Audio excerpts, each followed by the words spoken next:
નમસ્કાર દર્શક મિત્રો, તમે જોઈ રહ્યા છો મંતવ્ય ન્યૂઝ અને ગુજરાત 10 સાથે હું જીત ગઢવી। સમાચારની શરૂઆત કરીએ તો મહત્વના સમાચાર હાલ રાજકોટથી મળી આવ્યા છે, જે ગ્રામ્ય વિસ્તારોમાં વરસાદી માહોલ જોવા મળ્યો છે। ત્રંબા અને વડાલી ગામમાં વરસાદ જોવા મળ્યો છે। વડાલી અને આસપાસના ગ્રામ્ય વિસ્તારમાં વરસાદ નોંધાયો છે। વરસાદના આગમનથી ખેડૂતોમાં ખુશીનું મોજું ફરી વળ્યું છે। વાતાવરણ વાવણી લાયક બન્યું છે। વરસાદની ખેડૂતો રાહ જોઈ રહ્યા હતા અને વરસાદ આવતા ખેડૂતો ખુશહાલ જોવા મળ્યા છે।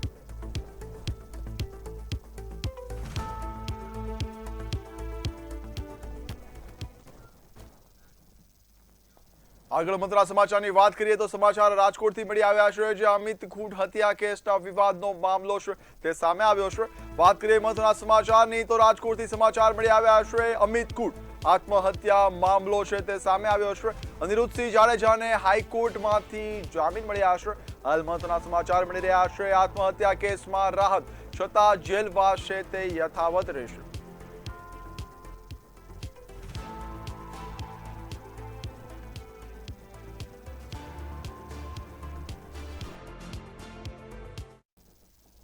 આગળ મહત્વના સમાચારની વાત કરીએ તો ગુજરાત યુનિવર્સિટીને નવા ઇન્ચાર્જ કુલપતિ મળ્યાના પ્રાથમિક અહેવાલો સામે પ્રાપ્ત થઈ રહ્યા છે। વાત કરીએ ગુજરાત યુનિવર્સિટીને નવા ઇન્ચાર્જ કુલપતિ મળ્યા છે। જીયુના નવા કુલપતિ ડોક્ટર જગદીશ કુમાર જોશી છે તે હાલ એમને નિયુક્ત કરવામાં આવ્યા છે। ગુજરાત યુનિવર્સિટીના HRDCના સિનિયર પ્રોફેસર હવે નવા કુલપતિ બન્યા છે। ડોક્ટર જગદીશ કુમાર જોશી ઇન્ચાર્જ કુલપતિ તરીકે નિયુક્ત થયા છે।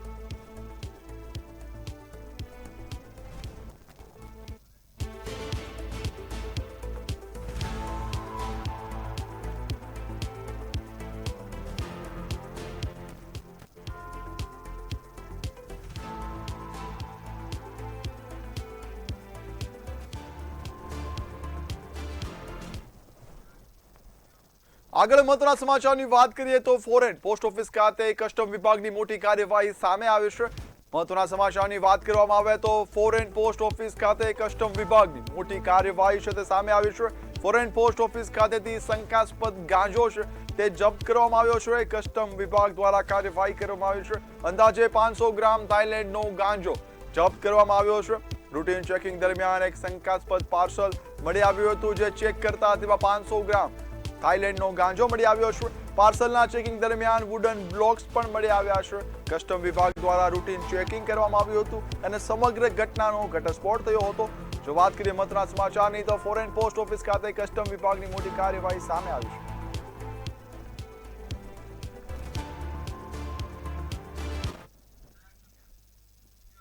હવે નજર કરીશું અન્ય સમાચાર પર તો ગુજરાત કોંગ્રેસના રાષ્ટ્રીય પ્રવક્તા શક્તિસિંહ ગોહિલે રાજ્ય સરકાર પર ખેડૂતોને પ્રધાનમંત્રી ફસલ વીમા યોજનાથી વંચિત રાખવાનો ગંભીર આક્ષેપ કર્યો છે। તેમણે જણાવ્યું કે ગત વર્ષે અતિવૃષ્ટિના કારણે ખેડૂતોને ભારે નુકસાન થયું, છતાં ગુજરાતને કેન્દ્ર તરફથી કોઈ રાહત મળી નથી। તેમજ વર્ષ 2019થી ગુજરાત સરકારે PMFBY યોજના લાગુ કરવાનો ઇનકાર કર્યો હોવાનો પણ દાવો કર્યો છે। મારો સવાલ ગુજરાતના ખેડૂતોના હિતમાં કે જો આ વીમા યોજના લાગુ હોત તો ગયા વર્ષે ગુજરાતના ખેડૂતોને અરબો ખરબોનું નુકસાન થયું, જેનું જેટલું નુકસાન એને એટલું વળતર મળી શક્યું હોત। અહીંયા આ યોજના નહીં હોવાના કારણે આખા દેશમાં લાભ મળ્યો। ગુજરાતના ખેડૂતોને શું કીધું? 2 હેક્ટરમાં મર્યાદિત રકમ, અને એમાં આપણે નથી ઘણી વખત માલ લેતા હોય લખ્યું હોય TMC અપ્લાય, નાના અક્ષરે લખ્યું। અમદાવાદનું મુખ્ય આરટીઓ છેલ્લા લગભગ 7 વર્ષથી ભાડાના બિલ્ડિંગમાં કાર્યરત છે। બીજી તરફ કરોડો રૂપિયાના ખર્ચે નવી આધુનિક આરટીઓ ઇમારત તૈયાર હોવાના દાવા છતાં તે હજુ સંપૂર્ણ રીતે લોકો માટે શરૂ થઈ નથી। હવે સવાલ એ છે કે જ્યારે નવી ઇમારત તૈયાર છે ત્યારે હજુ પણ દર મહિને લાખો રૂપિયાનું ભાડું શા માટે ચૂકવવું પડે? જુઓ અમારો આ ખાસ અહેવાલ। 7 વર્ષથી આરટીઓ ભાડાના બિલ્ડિંગમાં કાર્યરત, દર મહિને રૂપિયા 12.98 લાખ ભાડાનો સરકારી બોજ, 2 વર્ષમાં ભાડા પાછળ રૂપિયા 2.33 કરોડ ખર્ચાયા। રૂપિયા 60 કરોડનું નવું આરટીઓ તૈયાર છતાં બંધ। ઉદ્ઘાટનમાં વિલંબથી સરકારી ખર્ચ સતત વધ્યો। તૈયાર ઇમારત છતાં જૂની વ્યવસ્થા કેમ યથાવત? જાહેર નાણાંના ઉપયોગ પર ગંભીર સવાલો ઉભા. આખરે નવું અમદાવાદ આરટીઓ ક્યારે શરૂ થશે? જૂનું આરટીઓ બિલ્ડિંગ જર્જરિત જાહેર થયા બાદ કચેરીને સુભાષ બ્રિજ વિસ્તારમાં ભાડાના મકાનમાં ખસેડવામાં આવી હતી. રાજ્ય સરકારના વિધાનસભામાં આપવામાં આવેલા જવાબ મુજબ આ બિલ્ડિંગ માટે દર મહિને અંદાજે ₹12.98 લાખ જીએસટી સહિત ભાડું ચૂકવવામાં આવે છે. છેલ્લા 2 વર્ષમાં જ ભાડા પાછળ ₹2.33 કરોડથી વધુનો ખર્ચ થયો છે. જ્યારે સરકારી તિજોરીમાંથી આટલી મોટી રકમ ભાડા પાછળ ખર્ચાઈ રહી છે, ત્યારે સવાલ એ થાય છે કે આ બોજ માટે જવાબદાર કોણ? છેલ્લા 2-3 દિવસથી પરિવહન સેવા અંતર્ગત જે વાહન પોર્ટલ કાર્યરત છે તેમાં જે જુદી જુદી સેવાઓ વાહનને રિલેટેડ હોય છે, જેમાં રિન્યુ ઓફ રજિસ્ટ્રેશનની સેવા છે, આ ઉપરાંત ટ્રાન્સફર ઓફ ઓનરશિપ છે, લોન રદની કાર્યવાહી છે અને અન્ય રજિસ્ટ્રેશનની કામગીરી છે. આ દરેક સેવા પર પોર્ટલ પર જે ટેકનિકલ ઇસ્યુ છે તેને લીધે અસર થઈ છે અને કામગીરી હાલમાં ઘણી ધીમી ચાલી રહી હતી. જે આજરોજ કામગીરી અને પોર્ટલ થોડું યોગ્ય થયું હોય રાબેતા મુજબ હાલમાં કામગીરી ચાલુમાં છે. સ્ટાફ પણ વધુ ગણતરીની ટ્રેનિંગમાં છે, કેટલી અસર થઈ રહી છે સ્ટાફ ન હોવા? હાલમાં જે ટ્રેનિંગ ચાલુ રહી છે એની અંતર્ગત 50% સ્ટાફ હાલમાં હાજર છે અને 50% સ્ટાફ પ્રમાણે કામની વહેંચણી તમામને કરવામાં આવેલી છે, જેથી પબ્લિકની કામને અસર ન થાય તે મુજબ હાલમાં કામગીરી ચાલુ થઈ રહી છે. આરટીઓનું નવું બિલ્ડિંગ પણ તૈયાર થઈ ગયું છે, કોઈ ડેટ કે કંઈ છે કે ક્યારે શિફ્ટ થશે? ના, એમાં સરકાર તરફથી આદેશ મળતા એમાં શિફ્ટિંગની કામગીરી કરવામાં આવશે. લોકોને આધુનિક સુવિધા આપવા માટે આશરે ₹55 થી 60 કરોડના ખર્ચે નવી આરટીઓ ઇમારતનું નિર્માણ કરવામાં આવ્યું. વર્ષ 2019માં મંજૂરી અને 2020માં વર્ક ઓર્ડર અપાયા બાદ 11 મહિનામાં કામ પૂર્ણ થવાનું હતું. છતાં પ્રોજેક્ટ સમયસર પૂર્ણ કેમ ન થયો? વિલંબ બદલ જવાબદારી કોની નક્કી થઈ? અને જો કોન્ટ્રાક્ટરને નોટિસ આપવામાં આવી હતી તો તેનું પરિણામ શું આવ્યું? दिक्कत अभी लगता है अभी चालू करने वाले हैं, जैसे ही है अभी यहाँ पे काम पूरा फिनिश होने वाला है तो अभी जल्दी साफ करेंगे यहाँ पे, मुझे ऐसा लग रहा है. पहले भी 2 बार साफ सफाई हो चुकी है, 1 साल हो गया है, अभी तक स्टार्ट नहीं किया. लगता है लोगों को ज्यादा इससे परेशानी हो रही है. देखिए अभी लोगों के अपडेट के लिए यहाँ पे सब बड़ा बिल्डिंग बनाया है, जल्दी से जल्दी चालू हो जाना चाहिए. चालू होते ही सबका प्रॉब्लम सॉल्व हो जाएगा. નવી ઇમારત તૈયાર હોવા છતાં તેનું ઉદ્ઘાટન વારંવાર કેમ ટળ્યું? જો લોકોની સુવિધા માટે બિલ્ડિંગ તૈયાર છે તો હજુ સુધી તમામ સુવિધાઓ સેવાઓ ત્યાંથી શરૂ કેમ ન થઈ? એક તરફ વિકાસના દાવા અને બીજી તરફ કરોડો રૂપિયાનું તૈયાર સરકારી બિલ્ડિંગ ઉપયોગ વગર પડ્યું રહે, જેને ભાડાનો બોજ સતત વધતો રહે. શું આ જાહેર નાણાંનો કાર્યક્ષમ ઉપયોગ કહેવાય? હવે લોકોની એક જ માંગ છે, નવી આરટીઓ કચેરી તાત્કાલિક કાર્યરત કરવામાં આવે અને સરકારી ખજાના પર પડતો અનાવશ્યક ભાડાનો બોજ બંધ કરવામાં આવે. અમદાવાદની સુભાષ બ્રિજ કચેરી ખાતે આવેલી જે આરટીઓની કચેરી છે તે જૂની બિલ્ડિંગ જે ભાડા ઉપર છે, નવું બિલ્ડિંગ બનીને તૈયાર છે, પરંતુ તેમ છતાં પણ અરજદારો છે તેમને અહીંયા લાઇનમાં ઊભું રહેવું પડે છે. અહીંયા જૂની કચેરીએ ધક્કા ખાવા પડે છે. આનું જે ભાડું છે તે પણ લાખો રૂપિયા છે. તેમ છતાં પણ જ્યારે નવું બિલ્ડિંગ છે તે બનીને તૈયાર છે, તેમ છતાં પણ લોકોને અહીંયા બોલાવવામાં આવે છે. હજુ પણ ઉદ્ઘાટનની રાહ જોતી જે નવી કચેરી છે તે ખોલવામાં નથી આવી. જ્યારે અરજદારો છે તેમને હજુ પણ જૂની જે કચેરી ચાલુ છે તે જૂની કચેરી ખાતે બોલાવવામાં આવે છે. નવી કચેરી બનાવવામાં આવી છે, ત્યાં બધી જ સુવિધાઓ છે, સુવિધાઓથી સજ્જ નવી કચેરી બનાવવામાં આવી છે. તેમ છતાં પણ જે નવું બિલ્ડિંગ છે તે શરૂ કરવામાં નથી આવ્યું. અહીંયા જૂની જગ્યાએ જે કામગીરી છે તે કરવામાં આવે છે. વારંવાર સર્વર પણ ડાઉન થઈ જાય છે. લોકોને અહીંયા વારંવાર ધક્કા ખાવાની ફરજ પડે છે. પરંતુ અત્યારે પણ જે કરોડો રૂપિયાના ખર્ચે બનેલી જે નવી બિલ્ડિંગ છે તે શરૂ કરવામાં નથી આવી રહી. લોકોમાં પણ ભારોભાર રોષ છે તે જોવા મળી રહ્યો છે, કારણ કે કરોડો રૂપિયાના ખર્ચે સરકારી તિજોરીના પૈસે જે નવી બિલ્ડિંગ છે તે બનાવવામાં આવી છે. સુવિધાઓથી સજ્જ, ટેકનોલોજીથી સજ્જ નવી કચેરી બનાવાઈ છે. તેમ છતાં પણ આરટીઓ દ્વારા જે ભાડા પેટે જે રાખવામાં આવેલી ઓફિસ છે તે જ ચલાવવામાં આવે છે. ઉદ્ઘાટનની રાહ જોતી નવી કચેરી છે તે હાલ ધૂળ ખાઈ રહી છે. કેમેરા પર્સન ધ્રુવ પટિયાર સાથે કિંજલ બોરીસા, મંતવ્ય ન્યૂઝ, અમદાવાદ. અમદાવાદમાં ભગવાન જગન્નાથજીની 149મી રથયાત્રાને લઈને શહેર પોલીસ સંપૂર્ણ રીતે એલર્ટ મોડમાં આવી છે. રથયાત્રાના રૂટ પર સુરક્ષા વ્યવસ્થાની સમીક્ષા કરવા માટે આજે જમાલપુર સ્થિત જગન્નાથ મંદિરથી રાયપુર દરવાજા સુધી ઉચ્ચ પોલીસ અધિકારીઓએ ફૂટ પેટ્રોલિંગ કર્યું હતું. ડ્રોન દ્વારા પણ સંવેદનશીલ વિસ્તારો પર બાજ નજર રાખવામાં આવી હતી. ભગવાન જગન્નાથજીની 149મી રથયાત્રાને લઈને ગણતરીના દિવસો બાકી છે, ત્યારે અમદાવાદ પોલીસ દ્વારા જમાલપુરથી લઈને ખાડિયા સુધી ફૂટ પેટ્રોલિંગ છે તે કરવામાં આવી રહ્યું છે. જેસીપી સાહેબ, સેક્ટર 1 સાહેબ છે. સર, ફૂટ પેટ્રોલિંગ કરવામાં આવી રહ્યું છે, શું કહેશો આપ? જી, ભગવાન જગન્નાથજીની જે આવનાર રથયાત્રા છે એના બંદોબસ્તના ભાગ સ્વરૂપે આપણે જે વિસ્તાર છે એમાં એરિયા ડોમિનેશન માટે ફૂટ પેટ્રોલિંગ અત્યારે કરવામાં આવી રહી છે. એમાં પોલીસ અધિકારી અને કર્મચારી મળીને 120થી વધારે સ્ટાફ અત્યારે હાજર છે અને આજે મંદિરથી લઈને રાયપુર ચોકી સુધીના વિસ્તાર જે છે એ કવર કરવામાં આવશે. સર, ખાસ કરીને બહારગામથી પણ લોકો આવતા હોય છે, મહિલાઓ આવતી હોય છે, મહિલાઓ માટે ખાસ સુરક્ષા વ્યવસ્થા?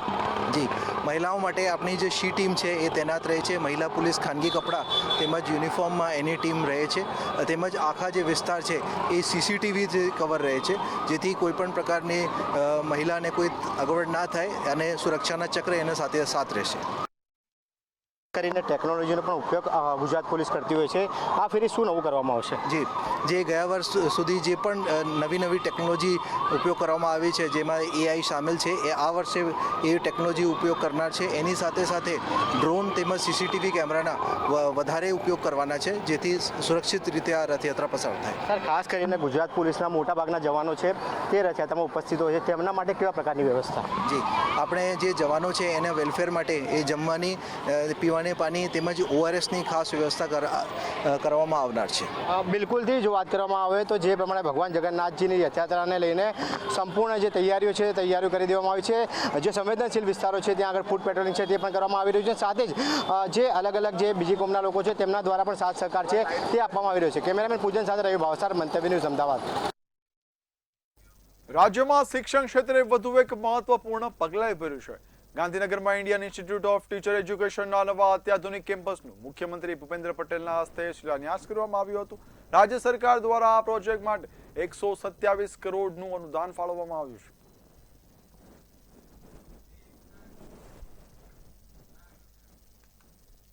રાજ્ય સરકાર દ્વારા જાહેર વિતરણ પ્રણાલી હેઠળ ગરીબ અને મધ્યમ વર્ગના પરિવારોને ઘઉં, ચોખા, ખાંડ સહિતની જીવન જરૂરી ચીજવસ્તુઓનો રાહત દરે આપવામાં આવી રહ્યું છે. આ સાથે વિનામૂલ્યે મીઠાનું પણ વિતરણ કરવામાં આવે છે. પરંતુ અનેક સ્થળોએ લાભાર્થીઓને મીઠું લઈ જતા ન હોવાથી સસ્તા અનાજની દુકાનોમાં મીઠાનો જથ્થો વધતો જઈ રહ્યો છે. કેટલાક સ્થળોએ તો મીઠાના કોથળા દુકાનની બહાર ખુલ્લામાં પડ્યા હોય તેવા દ્રશ્યો સામે આવ્યા છે, જેના કારણે સરકારના નાણાંના બગાડ અંગે સવાલો ઉઠી રહ્યા છે. તો થાય છે, પરંતુ જનતા છે એમનો ઉપયોગ કરતી નથી. તો કાં તો મીઠાની ગુણવત્તામાં કોઈ ક્વેરી હશે, પ્રોબ્લેમ હશે, અથવા સરકાર છે મોટા બિલ બનાવવા માટે થઈને આયોજન કરતી હોય એવું પ્રજાની વચ્ચે અને પ્રજાના મનમાં વિચાર એક પ્રગટ થાય છે. કારણ કે મીઠું છે એ જીવન જરૂરિયાત વાળી વસ્તુ છે, પરંતુ સરકારનું મીઠું કોઈ ઉપાડતો નથી અથવા લેવા જતો નથી. એટલે ક્યાંક ને ક્યાંક મીઠાની ગુણવત્તામાં પણ પ્રોબ્લેમ હોઈ શકે. અને સાથોસાથ જો સરકાર ખરેખર પ્રજાને મીઠું વિતરણ કરવા માંગતી હોય તો ગુણવત્તાવાર મીઠું તો દેવું જોઈએ, પરંતુ મેન્ટેનન્સ સંપૂર્ણ થાય અને ખોટા ખર્ચાથી મુક્ત થાય. જે અન્નપૂર્ણા કાર્ડમાં ચણા દાળ મીઠું તે મફત આપવામાં આવે છે, જે નજીવા દરે આપવામાં આવે છે ચણા દાળ નહીં, અને મીઠું તો સાવ મફત આપવામાં આવે છે. જે અમારી જાણ મુજબ અહીંયા રસાલા કેમ્પના રહેવાસીઓ દ્વારા મને ટેલિફોનિક જાણ કરવામાં આવી અને હું તાત્કાલિક આવ્યો ત્યારે મને ખબર પડી કે આ મીઠું છે, જે આવડું આ મીઠું છે જે સરકાર મફત આપે છે, પણ સરકારને ટ્રાન્સપોર્ટેશનનો, પછી ઝોનલ ઓફિસને ટ્રાન્સપોર્ટેશનનો બધો ખર્ચો લાગે છે. પણ છતાં આ જે રેશન શોપના માલિક છે તે આવી રીતે મીઠુંને બહાર મૂકીને ગયા છે. એ બહુ જ દુઃખદ ઘટના કહેવાય કે જે લોકોને આપવાનું હોય છે અને ટ્રાન્સપોર્ટેશનનો ખર્ચો પણ લાગે છે. ચીખલીના ટાકલ ગામના શખ્સ પાસે 10 લાખની ખરીની માંગનાર સુરતનો મોન્ટુ કેબલ સામે ગુનો નોંધાયો હતો. સુરતના ઉત્તરાયણ પોલીસ સ્ટેશનમાં નોંધાયેલા પ્રોહિબિશનના ગુનામાં મિત્રનું નામ કાઢી આપવા માટે 35 લાખની માંગણી કરાઈ હતી. આરોપી મનોહરસિંહ ઉર્ફે મોન્ટુ કેબલે શરૂઆતમાં 35 લાખની માંગણી કર્યા બાદ અંતે 10 લાખ નક્કી કરી હતી.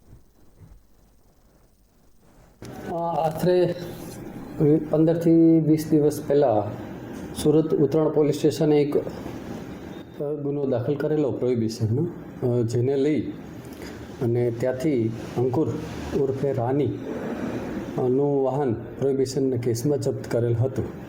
જેને લઈને આ કામના જે ફરિયાદી છે ભાવિનભાઈ લિંબાચિયા, તેના મિત્ર જે છે તો ભાવિનભાઈને ત્યાં પોલીસ સ્ટેશનમાં કોઈને કોઈ કારણોસર સાક્ષી માટે કે કોઈ અન્ય કારણોસર બોલાવવામાં આવેલ, જેથી આ ભાવિને જે ફરિયાદી છે એણે ધર્મેશ અમીનનો સંપર્ક કર્યો. વડોદરા એરફોર્સ સ્ટેશન ખાતે ભારતીય વાયુસેના દ્વારા ઇન્ડસ્ટ્રી આઉટરીચ 2026 કાર્યક્રમનું આયોજન કરવામાં આવ્યું હતું. વાઇબ્રન્ટ ગુજરાત રિજનલ કોન્ફરન્સના ભાગરૂપે યોજાયેલા કાર્યક્રમનો મુખ્ય હેતુ આત્મનિર્ભર ભારતના વિઝનને સાકાર કરવા, સંરક્ષણ ઉદ્યોગ અને ભારતીય વાયુસેનાના સહયોગને વધુ મજબૂત બનાવવાનો હતો. इवेंट है, उसमें जो इंडस्ट्री का पार्टिसिपेशन है बड़ा अच्छा और बड़ा उत्साहपूर्ण पार्टिसिपेशन रहा है. 200 से ज़्यादा इंडस्ट्री पार्टनर, अभी हम भारतीय वायुसेना में उनको इंडस्ट्री पार्टनर बोलते हैं, तो 200 से ज़्यादा भारतीय इंडस्ट्री के जो हमारे पार्टनर्स हैं वो यहाँ पर आए हैं और उनको हमने वो सब स्थितियों से परिचित कराया है. हम लोग लाइफ सेविंग टेक्नोलॉजी बनाते हैं. मैं सिंपली मैं बोलता हूँ, लाइफ सेविंग टेक्नोलॉजी बनाते हैं and we defend our defenders.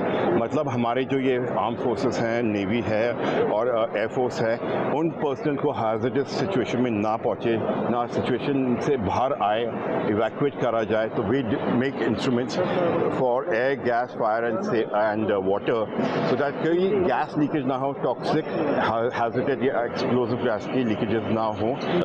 પહેલો તો ઉદ્દેશ્ય એ છે કે ભાઈ ઇન્ડિયન એરફોર્સ જે આ રીતના ઇન્ડસ્ટ્રીયલ આઉટરીચ કોલોબરેટિવ ટર્મ્સ માટે જે એપ્રોચ રાખ્યો છે એનો સૌથી મોટો એડવાન્ટેજ એ છે કે અત્યાર સુધી આપણને ખબર નથી કે ઇન્ડિયન એરફોર્સ એકચ્યુઅલી શું જોઈએ છે and what they are working for. એ લોકો બી અત્યારે બહુ પોઝિટિવલી આગળ આવી રહ્યા છે કે ભાઈ આપણી પાસે જેટલા MSMEs હતા, જેટલા બી કેપેબલ ઇન્ડસ્ટ્રીયલિસ્ટ લોકો છે, જે લોકો આ ફિલ્ડની અંદર ઓલરેડી કામ કરી રહ્યા છે, તો એમની ટેકનોલોજી અને એમના ઇન્ફ્રાસ્ટ્રક્ચરનો અથવા એમની કેપેબિલિટીનો ફાયદો કેવી રીતના થાય. पर्पस मेनली आने का ये है कि गवर्नमेंट डिफेंस सेक्टर क्या प्रॉब्लम्स को फेस कर रहा है, उसको कैसे हम लोग सॉल्व कर सकते हैं. ओके, एज एन इंडस्ट्री वो पर्पस के लिए बोला गया है, जिससे बहुत सारी प्रॉब्लम्स है. ओके, जैसे इनका बेसिकली इंफ्रास्ट्रक्चर का इशू है. ओके, फिर उनके जो टेक्नोलॉजी में बहुत सारे इशूज हैं. ओके, उसको कैसे हम लोग सॉल्व कर सकते हैं. ओके, ये उसके लिए बुलाया गया है. સુરેન્દ્રનગર જિલ્લામાં કચ્છના નાના રણ વિસ્તારમાં મીઠું પકવતા અગરિયાળોના ભવિષ્યને લઈને રાજકીય વિવાદ ઉભો થયો છે. કોંગ્રેસના પૂર્વ ધારાસભ્ય નૌશાદ સોલંકીએ આક્ષેપ કર્યો છે કે રાજ્ય સરકાર દ્વારા કચ્છના નાના રણની લગભગ 5000 એકર જમીન એક ખાનગી કંપનીને ફાળવવાની તૈયારી કરવામાં આવી રહી છે. તેમના મુજબ આ નિર્ણયથી કુદરતી પાણીના વહેણ પર અસર પડશે અને વર્ષોથી મીઠું પકવતા અગરિયાઓને નુકસાન થશે. તેમણે આને અગરિયાઓના હિત વિરુદ્ધનો નિર્ણય ગણાવ્યો છે અને આ મામલે અગરિયા બચાવો આંદોલન કરવાનું જણાવ્યું છે. એક કંપની જેને કોઈ અનુભવ નથી, જેને કોઈ બિઝનેસ કરેલ નથી, કશું જ નથી, એવી કંપનીને 5000 એકર જમીન અને હિન્દુસ્તાન સોલ્ટ જે ભારત સરકારનો ઉપક્રમ છે એનો પ્લાન્ટ એ વર્ષે માત્ર 3 કરોડ રૂપિયા લઈ અને એને સોંપી દેવામાં આવ્યો છે 5 વર્ષ માટે. અને જે 5000 એકર જમીન છે એની અંદર જે મીઠાનું ઉત્પાદન જે અંદાજિત છે એ આશરે 200 થી 250 કરોડ રૂપિયાનું ત્યાં મીઠાનું ઉત્પાદન થાય. 50 થી 75 કરોડ રૂપિયાનું જે બ્રાયન છે એનું ઉત્પાદન થાય છે અને 1 ગીગાવોટ સોલાર પ્લાન્ટ એટલે કે વર્ષે એ પણ 150 થી 200 કરોડ રૂપિયાની વીજળી ત્યાંથી એ લોકો ઉત્પન્ન કરશે. આમ દર વર્ષે આ કંપનીને 500 થી 600 કરોડ રૂપિયા બેઠા બેઠા કમાઈ દેવા માટે માત્ર 3 કરોડ રૂપિયામાં આ કંપનીને જે રીતે આપવામાં આવ્યું છે અને જે કંપની છે, જે કંપનીના ડાયરેક્ટરો છે, આ બધા પણ ખૂબ શંકાના ઘેરામાં છે. ક્યાંક ને ક્યાંક ગુનાહિત પ્રવૃત્તિઓની અંદર પણ આ લોકો સંકળાયેલા હોય એવું જાણવા મળ્યું છે. અમદાવાદના વિરમગામ તાલુકામાં રાજ્યવ્યાપી ખેડૂત આંદોલન અંતર્ગત ખેડૂત દ્વારા વિરોધ નોંધાવવામાં આવ્યો હતો. વીજ પોલ નાખવાની કામગીરી સામે યોગ્ય વર્તનની માંગ સાથે મામલતદારને આવેદનપત્ર આપવા જઈ રહેલા કેટલાક ખેડૂત આગેવાનોની પોલીસે પોપટ ચોકડી પાસેથી અટકાયત કરી હતી. બાદમાં ખેડૂત આગેવાનોએ મામલતદારને આવેદનપત્ર પાઠવી ખાનગી કંપનીઓ દ્વારા વીજપોલ નાખવાની કામગીરીના વળતર ચૂકવ્યા વિના બંધ કરવાની માંગણી કરી હતી. માંગણીઓ જો નહીં સંતોષાય તો સમગ્ર ગુજરાતમાં ઉગ્ર આંદોલન કરવાની ચીમકી પણ ઉચ્ચારી હતી. આંદોલનની જાહેરાત થઈ હતી એને અનુલક્ષી અમે ફક્ત ખેડૂતોએ, કોઈ પક્ષ નથી, કોઈ પાર્ટી નથી કે કોઈ રાજકીય તત્વો નથી, અમે ફક્ત ખેડૂતો અમારા હક માટેની લડત લઈને અત્યારે અમારા ગામડેથી ટ્રેક્ટરો અને ખેડૂતોની ટીમ લઈને નીકળ્યા હતા. અમને જગ્યાએ રોકી અને અટકાયત કરી અને અમને ડિટેન કરવામાં આવ્યા અને અમને અમુક મેન ખેડૂતોને જેમ કે પટેલ સાહેબ છે, આભાઈ છે, દરેકને અમને પોલીસ સ્ટેશને લઈ જઈ અને આગળની કોઈ કાર્યવાહી નહીં કે મીડિયા નહીં, કોઈ નહીં, ત્યાં કોઈને હાજર થવા ન દીધા. એ પહેલાં અમને ત્યાં લઈને રજૂ કરીને બેસાડી દીધા. મોરબીમાં વીજ પોલ મુદ્દે ખેડૂતોનો વિરોધ વધુ ઉગ્ર બન્યો છે. મામલતદાર કચેરીએ 22 થી વધુ ગામોના સરપંચો અને ખેડૂતો મોટી સંખ્યામાં એકત્ર થયા હતા. ખેડૂતોએ કલેક્ટર સાથેની વાતચીતનો બહિષ્કાર કરી જય જવાન જય કિસાનના નારાથી સમગ્ર પરિસર ગુંજવી દીધું હતું. કલેક્ટર સહિતના ઉચ્ચ અધિકારીઓ કચેરી પણ પહોંચ્યા હતા. બીજી તરફ જેતપરમાં ચાલી રહેલા અમરનાથ ઉપવાસને ખેડૂતોનું સમર્થન મળ્યું છે. સાથે જ વીજ પોલનું કામ તાત્કાલિક બંધ કરાવી ઉપવાસી ખેડૂતોના પારણા કરાવવાની માંગ પણ ઉગ્ર થઈ છે. અને ગામના આગેવાનો અને અરજદારો અમે સાથે મળી અને એક જ માગ છે અમારી. પહેલી માગ એ છે કે અમારા ખેડૂત બંધુઓ, અમારા મા જેણા ભાઈ, એના પારણા છોડાવો. પહેલી વાત એ છે કે જે અત્યારે કોમામાં જવાની તૈયારી છે અને આ સરકારને કંઈ ભાન નથી. એને તમે કલેક્ટર સાહેબને કંઈ તમે ખેડૂતને 1-2 એકર પડખે હોય તો નથી દેતા અને હજારો વીઘા જમીન તમે આ થાંભલાવાળાને અમારે હૈયા ઉપર તમે ખોડી દીધા છે. એવા 22 ગામ આવેલા છે. તે બધા ગામના સરપંચનો અને ખેડૂતનો એવો વિરોધ છે કે એમને પૂરતું વળતર નથી મળતું અને એમને જે કોંઢ ગામે જે આંદોલન બન્યું, કચ્છમાં જે આંદોલન બન્યું, એનો સરકાર તરફથી કોઈ પૂરો સાથ સહકાર નથી મળતો. એટલા માટે આ બધું ખેડૂત માટે આંદોલન કરવું પડે. આ બધી ગુજરાતની ગ્રામ પંચાયત રહી ગઈ ને, અત્યારે એવો સરકારમાંથી જીઆર કરી નાખો, બધી ગ્રામ પંચાયત રદ કરી નાખો. આ ખેડૂતના વાવા તોડી નાખ્યા. હું જેત પર ગયો હતો કે ને, લેડીસા મારી સોયત્રા કાઢી નાખ્યા. ખેડૂતને આજ સુધીમાં કોઈ મંજૂરી નહીં. અમારી જમીન રહી, અમારી કોકના અમારી પંચાયતની મંજૂરી ન લે, પણ ખેડૂતની બાપ દાદાની હાથ પેટીથી જમીન હાલે છે ને, એની તો મંજૂરી લેવી જોઈએ ને. અત્યારે કોઈ પણ ખેડૂતને પૂછો.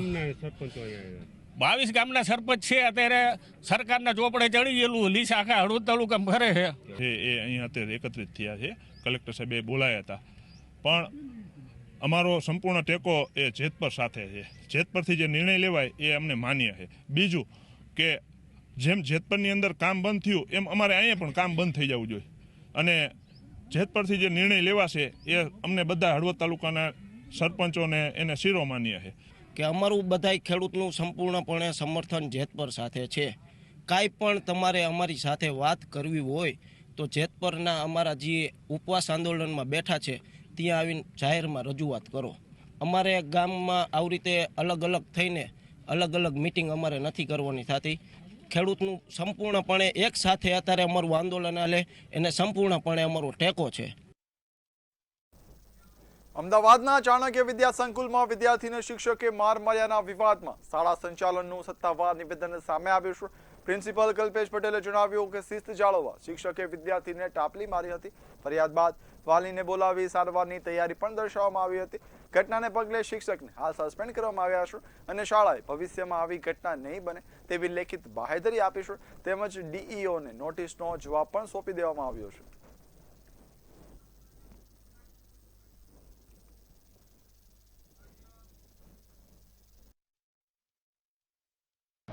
જે અમારા સાહેબ છે અંગ્રેજી માધ્યમના, બરાબર, એ સાહેબે 1-2 વિદ્યાર્થીઓ વાતો અને તોફાનને હી હલ્લો કરતા હતા તો એને ઊભા કરીને બાજુ મૂક્યા. પછી ત્યારે આ જે બાળક છે, બરાબર, એ બાળકને પણ સાહેબે ઊભો કર્યો અને એક ધોલ મારેલી છે, બરાબર. અને એ ધોલ માર્યો એટલે પછી 5-7 મિનિટ પછી એને મારા એક શિક્ષકને કીધું સાહેબ મને કાનમાં દુખે છે, એટલે એ બાળકને લઈને અહીંયા આવ્યા મારી પાસે. હું અહીંયા ઓફિસ વર્કમાં હોઉં એટલે એમણે કીધું એટલે મેં વાલીને ફોન કરીને બોલાવ્યા કે તમારા બાળકને વાગ્યું છે, શિક્ષકે લાફો માર્યો છે, જોરો વાગ્યું, તમે આવો ને એને લઈ જાઓ, એવું હોય તો દવાખાને લઈ જઈએ, બરાબર. એટલે વાલી આવ્યા અને વાલી જોડે ચર્ચા કરી અને વાલી રાજી ખુશીથી ગયા. પછી એ સોમવારે 50 થી 60 સુધી વાલીઓનું ટોળું લઈને આવ્યા અને હો હલ્લો કરીને અમે કે તમે એક્શન લો, બરાબર. એટલે આપણે તરત જ એની એ જ સેકન્ડે વાલીઓની સામે શિક્ષકને બોલાવીને બળતરફ કરી દીધો છે. આ ઘટના જે અત્યારે આપણે તમે મીડિયામાં જોઈ રહ્યા છો, જે શનિવારે અમારે એમડીનો લેક્ચર હતો, ત્યારે બહેનો જે છે એમની ખોખોની મેચ ચાલુ હતી અને શિસ્તના રૂપે દરેક ટીચરની ડ્યુટી ગોઠવવામાં આવી હતી. તો તેમાં આજે ધોરણ 10માં ભણતો વિદ્યાર્થી કે જે 2-3 વખત વાતને એવું કરતો હતો તો સરે તેને 2-3 વખત ટોયકો ભાઈ શિસ્તમાં રહો એમ, પણ એમ છતાં તે માયનો નહીં, પાછી વાત ચાલુ હતી 2-4 વિદ્યાર્થીઓની. તો એને ઊભો કરીને સરે સાઈડમાં લીધો. તો ત્યાં બેઠા ઊભા પણ તે વાત જ કરતો હતો. તો સરે પછી એને ટાપલી અડાડી અને તમે જોઈ શકો છો। અમદાવાદની ચાણક્ય સ્કૂલમાં શિક્ષક દ્વારા વિદ્યાર્થીને માર મારવાની ઘટના સામે આવી છે। આ વિદ્યાર્થી જે સ્કૂલમાં મસ્તી કરતા હતા તે વિદ્યાર્થીને શિક્ષકે એક ટાપલી મારી હતી અને ત્યારબાદ આ વિદ્યાર્થીને કાનમાં દુખાવાની ફરિયાદ જે છે તે વાલી દ્વારા કરવામાં આવી છે। વાલી દ્વારા એવો આક્ષેપ કરવામાં આવ્યો છે કે વિદ્યાર્થીને કાનમાં વધારે વાગ્યું છે અને બહેરાશ આવી શકે એવું છે અને ડૉક્ટર દ્વારા તેને ઓપરેશનની સલાહ પણ આપવામાં આવી છે। ત્યારે પીટીના પીરિયડમાં આજે મસ્તી કરનાર વિદ્યાર્થીને શિક્ષકે એક લાફો માર્યો હતો। આજે સમગ્ર મામલે આ શિક્ષક જે છે તેને આ સ્કૂલ દ્વારા સસ્પેન્ડ કરવામાં આવ્યો છે। અમદાવાદ શહેર ડીઓ દ્વારા પણ આ સ્કૂલને કારણદર્શક નોટિસ આપવામાં આવી છે અને વહેલામાં વહેલી તકે આ સ્કૂલ દ્વારા ખુલાસા રજૂ કરવામાં આવે તેવો આદેશ પણ કરવામાં આવ્યો છે। ખાસ જો વાત કરવામાં આવે તો આ પ્રકારની ઘટનાઓ હવે જ્યારે સ્કૂલોમાં વધી રહી છે ત્યારે આ સ્કૂલના તંત્ર દ્વારા તાત્કાલિક ધોરણે જે શિક્ષક છે તેને સસ્પેન્ડ કરવામાં આવ્યો છે અને આજે વિદ્યાર્થી જેને મેડિકલ ઇસ્યુ જો ભવિષ્યમાં થાય તો તેની તમામ જવાબદારી આ સંસ્થા દ્વારા લેવામાં આવશે તેવી બાહેંધરી જે છે તે આ સ્કૂલના શિક્ષક આ સ્કૂલના જે પ્રિન્સિપલ છે તેમના દ્વારા આપવામાં આવી છે। કેમેરામેન રશ્મિન સાથે અનિતા પરમાર, મંતવ્ય ન્યૂઝ, અમદાવાદ। તો આગળ સમાચારની વાત કરીએ તો મહત્વના સમાચાર જામનગરથી મળી આવ્યા છે। મહત્વના સમાચારની વાત કરીએ, જામનગર શાળાના વિદ્યાર્થીને માર માર્યાનો આક્ષેપ છે તે સામે આવ્યો છે। શાળા નંબર 19ના શિક્ષક સામે ગંભીર આક્ષેપો થઈ રહ્યા છે। વિદ્યાર્થીને માર માર્યાના આક્ષેપો છે। માર મારવાના કારણે વિદ્યાર્થીને મોટી ઈજા પહોંચી છે તેવા પણ દાવા કરવામાં આવ્યા છે। ભોગ બનનાર વિદ્યાર્થીને જીજી હોસ્પિટલ ખસેડવામાં આવ્યો છે, જ્યાં તેની સારવાર છે તે હાલ તબીબ દ્વારા ચાલી રહી છે। સમગ્ર ઘટનાને પગલે વાલીઓમાં ભારે રોષનો માહોલ છે તે ફેલાઈ રહ્યો છે। શાળા નંબર 19થી મહત્વના સમાચાર મળી રહ્યા છે। શાળા પર વિદ્યાર્થીને માર મરાયાના આક્ષેપો કરવામાં આવ્યા છે। વિદ્યાર્થીને જે માર મરાયો તેમાં તેને ગંભીર ઈજાઓ પણ થઈ હતી। શાળા નંબર 19ના શિક્ષક સામે ગંભીર આરોપો રહ્યા છે। માર મારવાને કારણે વિદ્યાર્થીને મોટી ઈજા પહોંચી હતી, તેને જીજી હોસ્પિટલ ખાતે સારવાર અર્થે પણ ખસેડવામાં આવ્યો હતો। વાત નાખું અને છોકરાને એવી રીતે માર્યું છે કે વોશરૂમ જવા માટે છોકરો રજા લેવા માટે ગયો હતો કે સાહેબ મારે વોશરૂમ જવું છે તો વોશરૂમ મને રજા આપો। જવાબ ના આપ્યો, એ મોબાઈલની રીલ જોતા હતા। સાહેબને ટચ કર્યું, છોકરાએ ટચ કર્યું ને સાહેબે 2 ફડાકા માર્યા કાનમાં। એને કાનમાં એટલી ઈજા આવી છે કે અત્યારે એને સોનોગ્રાફી કર્યું, કાનમાં એમ સંભળાતું નથી અને પેન એટલું આખી રાતે થયું, એટલો મૂંઝાઈ ગયો તો છોકરો ઘરે વાત ના કરી। બીજા દિવસે અમને વાત કરી અને અમે સાહેબને અહીંયા રજૂઆત કરવા ગયા તો સાહેબ ઉલટા અમને ટોચવા તૈયાર થઈ ગયા છે। તો અમારું મુખ્ય તો બે જ છે કે અહીંના જે શિક્ષણ મંત્રી શિક્ષણના જે પણ છે એમને એ રજૂઆત છે કે આ ભાઈને એ ભાન કરાવો। ગુજરાત 10માં હાલ બસ આટલું જ। હવે નિહાળો ઝડપી સમાચાર મંતવ્ય એક્સપ્રેસમાં। નમસ્કાર।